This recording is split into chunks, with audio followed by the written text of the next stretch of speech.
G'day, this is Captainoob, and this is a Bloodied Gauss shotgun with 50% more limb damage as a secondary legendary effect. The Gauss shotgun is one of those new Gauss weapons added by the Wastelands expansion and can be obtained by achieving ally status with the settlers and buying it from their respective vendors. It's also got the extra exceptional damage when charged there to, remind you to charge this thing up to make sure it does adequate damage. And as a shotgun with the limb damage, this thing can pull bugged numbers, bugged amounts of damage, just a whole lot of damage. Probably stuff that it shouldn't be getting, but I'll take it, whatever. This weapon was a pain in the ass to grind for, took many weeks. But I've finally got it, finally got a good one, so I hope you all enjoyed the video because this has been a long time coming. So we've got the Hardened Receiver on this doing 288 damage, which is really solid for a shotgun. I don't actually have my usual Bloodied shotgun on me, but that one's got a Hardened Receiver on it. Let me see if I can find it in here. Combat Dagger. Yes, so 139 with the explosive combat shotgun versus 288, so that is a massive increase of damage right there, and I've also got a Grognak plushie, so, that's cool. Got the extended barrel. Unfortunately, there's no suppressed barrels for this, so we can't use this thing to stealth, but that gives us an extra, range for this thing. With shotguns, I usually complain about how terrible range they are whilst using a suppressor, so we're not going to have too much trouble with this thing's range. It'll, the damage will reach out a little bit further before it starts dropping off drastically. We've got the Align stock to tighten up hipfire accuracy as well as aimed accuracy slightly. Reduces the recoil, but not by much. Perforating magazine for maximum damage output. You can put a drum on this if you feel like it, if you suck at shooting or you just want a big old drum to, keep hosing down your enemies all day. That's an option, but I'm going for damage output here. Reflex sight is on by default. There is a scope on this thing too, if you're interested in sniping with this thing, which you could possibly do with this weapon. I've got the clandestine appearance for this thing, but we'll keep it as stock standard right now. Let's get into some perks, eh? Now, like I was talking about before, this thing is boosted by a shotgunner, so if we chuck all of the shotgunner perks on, we ought to get ourselves much better damage. There they are. And since this thing is also an explosive, because all Gauss weapons are, as of this recording, we've got Demo Expert on, and we've also got Bloody Mess over here in Luck to give us a little bit more damage. So here's the perk ladder here. I've got 1 rank in Gun Fu, 2 ranks in Dodgy, and 1 rank in Grim Reaper Sprint. This thing can kill stuff extremely fast in that, so if I can use Gun Fu to bounce around on targets, getting that 15% chance to refill my action points all the time, that'll obviously fuel my extra avoiding of damage from Dodgy and running around and everything. So I feel like that synergizes together pretty well, although the 15% chance is not really something you should bank on at all times. Enforcer is nice, very good except for a Scorched Beast Queen fight. We'll get to that one later. Adrenaline is up there at full, and we've got Escape Artist because why wouldn't we have it? Obviously Nerd Rage is there too because we're going to be taking this into Nerd Rage Threshold, which damage should be a lot more than what we're seeing now. And then 704, it's a good amount of damage, but this thing can go a lot further than that. Righto, Nerd Rage is active, and we've got ourselves 2181 damage with this thing, which is, leaps and bounds ahead of what the Bloodied Explosive Combat Shotgun was. So, yeah, it's extremely powerful. Now, the other side of having my stats at this point, when we've got Unyielding Armor, we've got this, which boosting by Perception, Agility, and Luck is going to be essential to keeping this thing running. Agility for, obviously, the AP and the Dodgy and everything, and the VATS shooting, and Luck for boosting the critical, so I can just kill stuff in VATS more easily, boosting the Grim Reaper Sprint again, and Perception for getting that VATS accuracy there, just in general. See, this is a pretty low perception character, so boosting it as much as possible is really nice. Okay, so here we are at the College of Winterhold, and it looks like things have slightly gone downhill since they let the orcs in. Anyways, this is what the Gauss shotgun looks like in first person. Looks pretty decent, and in third person, keeps it up. It's a pretty aesthetically pleasing weapon, and you can see all of the ports where the electromagnetic cartridges run through to make it fire. Is that tryptophobia triggering there? I hope it isn't. It's a very uncomfortable feeling. Anyways, so what this thing does is it acts like a shotgun, right?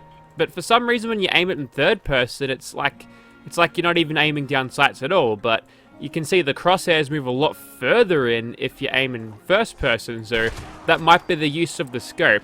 And I'm not going to charge this thing up because I don't have to. And yeah, that basically allows us to grab a whole lot of DPS, a lot more accurate and when we're shooting in first person. But if we just want to blanket an area with deadly explosions, totally possible to do. It's an incredibly powerful weapon and extremely ammo efficient as compared to a minigun. Like, seriously. Probably got better DPS too. It's staggeringly powerful, this thing. So yeah, there you go. And we've got 3,000 damage with this thing. And we don't even need to charge it up at all. The times when I will charge it up is never, because the way to get the best damage out of this is kind of to not charge it up at all. Anyways, we'll just shoot that guy. Managed to hit him with a couple of projectiles from back here, which is good enough. But yeah, as you can tell with the numbers, you don't actually get to see where the projectiles land because the gun kind of gets in the way of it. But I feel like with the numbers as they are at this range, but we can pretty much snipe stuff with it. So if you want to chuck a scope on this, go right ahead. You might actually get some use out of it. At least when you're not aiming in third person. But like all shotguns, it is best used at close range. And yeah, make sure that happens. That's weird. I glanced at my... Oh, I can't reload this thing now. If you fire it too quickly, there's a bug which makes it unable to, like, actually manually reload. And that might have been why the reload animation didn't play. But if you unequip and re-equip it, it goes back to normal. So, you know, something to look out for, I reckon. Okay, solo encrypted Gauss shotgun. Here we go. Okay, I got just enough charisma for that. I've wasted a bit of time, but I don't care.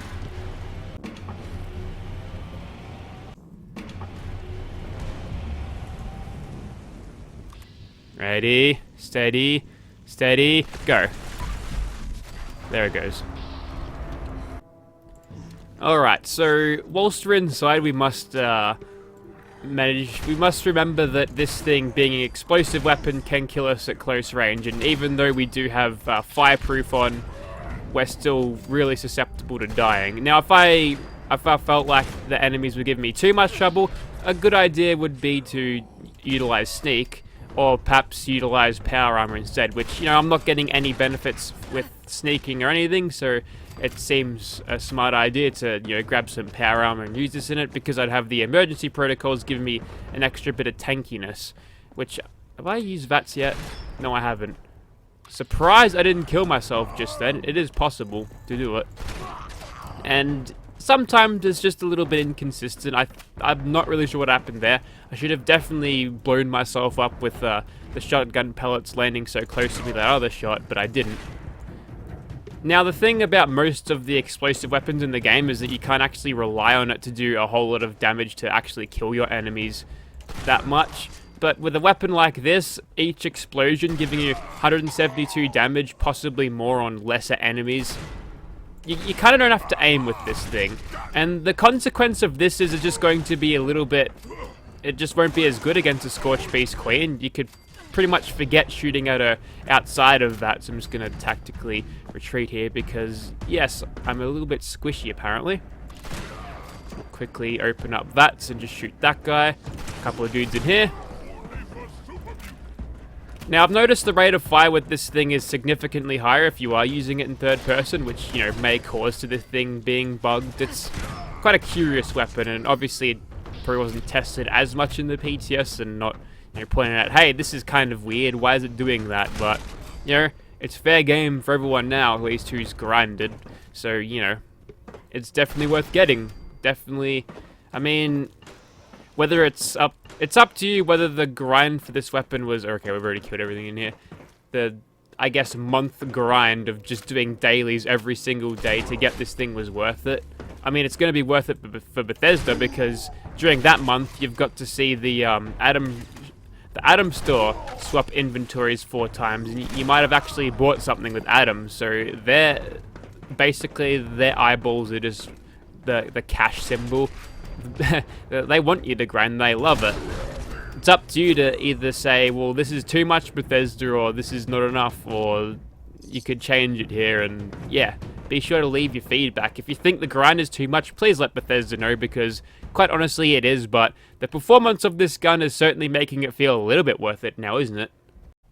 Alright, so I've just put away Fireproof for Rejuvenated so we can get more of that delectable health regeneration weirdness. Anyway, so these tools really shouldn't be a problem, and I'm thinking with a weapon like this, crowd control would be simple because you're spraying a bunch of highly damaging projectiles that release explosions, so you know, it's going to be easy. So as long as we can get most of these guys up and running at us, that would be interesting, so please stop being lazy and do it. Here we go, we've got a response here. Haven't seen a response like this. I don't like the classic ghouls where they'd, you know, all 21 of them would just pile onto you.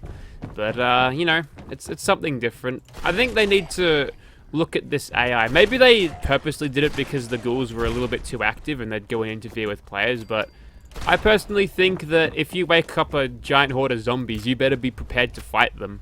Maybe low-level players were being wrecked by these guys, although they don't, not really.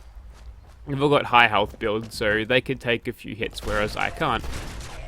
I like hardcore ghoul attacks. I like those mods in Fallout 4 where you can make it like a ghoul apocalypse. There's one. Snipe at him from all the way back here. That one too. So yeah, they could throw... What little they could throw at me was quickly cut down by this thing. So yeah, absolutely no problems with crowd control here. Oh dear.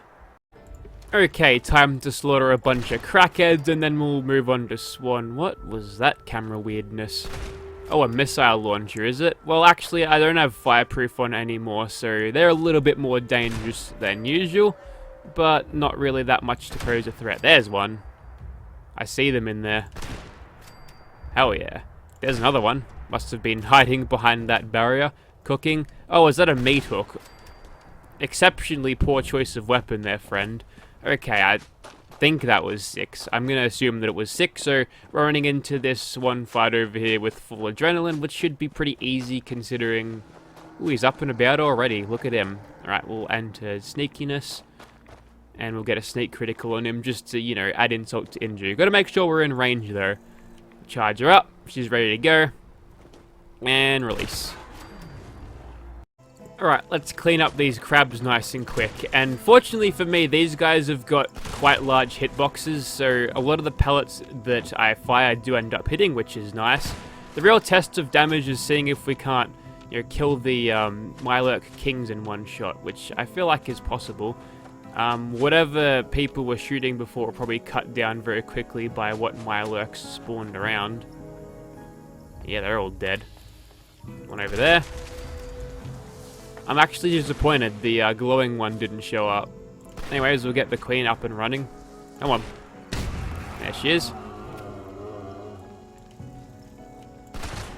Go for a full charge. Didn't quite make it. The second one did though. We might be edging out on this thing's effective range here, but yeah, really no problems with this thing. It's quite powerful. Righto, we'll finish this off with a little bit of a Scorched Beast shootout here. Just get his attention, and if you are wondering, it does work with Enforcer. So, you know, it's super useful against anything but the Scorched Beast Queen. And apparently it's that useful that I managed to cripple... Okay, I'm looking at the wrong thing here, but apparently I managed to cripple the thing here. The Scorched Beast as it was, which is kind of interesting.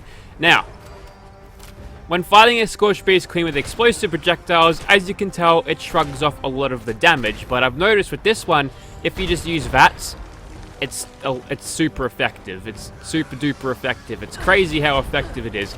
Now, I don't have Fireproof, so I got to be a little bit more cautious around the bats, and I'll quickly just reload this thing. Quickly finish off with those bastards. Just completely sidestep those sonic attacks, and if he wants to stay up there, fine. I can just bat him like that, and he is very dead. And I've shot this thing too fast again, and I've completely disabled my reload, so I'll have to actually empty the mag, and then it'll happen automatically.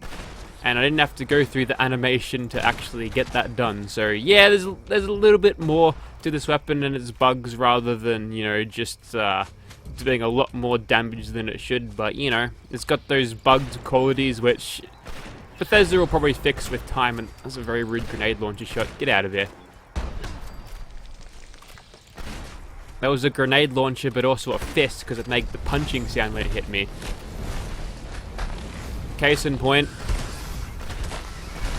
Yeah, so if you want to avoid that nonsense where they just shrug off your explosive attacks, just use VATS and you'll be just fine. So, there you have it, a little bit of a look, a little bit of a spotlight, if you will, on the Gauss shotgun. Bloodied, limb damage, extremely powerful weapon. And this and the Gauss pistol really stand themselves apart from the Gauss minigun, because up until Wastelanders, they were quite underpowered in terms of their respective weapon classes as compared to other weapon classes. Heavy Gunner and Commando and unarmed weapons are always the top dogs, but now shotguns have the Gauss shotgun, so the power balance has shifted, and same thing with the Gunslinger pistol class. The Gauss pistol is just that much needed weapon damage boost and, you know, effectiveness boost to make those builds more viable and more on par with what builds we were using, you know, before Wastelands, which is great. So yeah, Gauss shotgun and pistol really good. Gauss minigun not so good, because we've already got a lot of decent options for heavy gunners anyway, plus all of that explosive nonsense which you can't just VATS away with the minigun, because you lose all, well, your AP goes within 2 seconds, so that ain't gonna fly. But it's still an okay weapon. But the Gauss shotgun definitely is worth having, so, you know, grind for it and get it eventually. And you won't regret it if you've got a shotgun build. Definitely recommend. Thank you for watching, guys.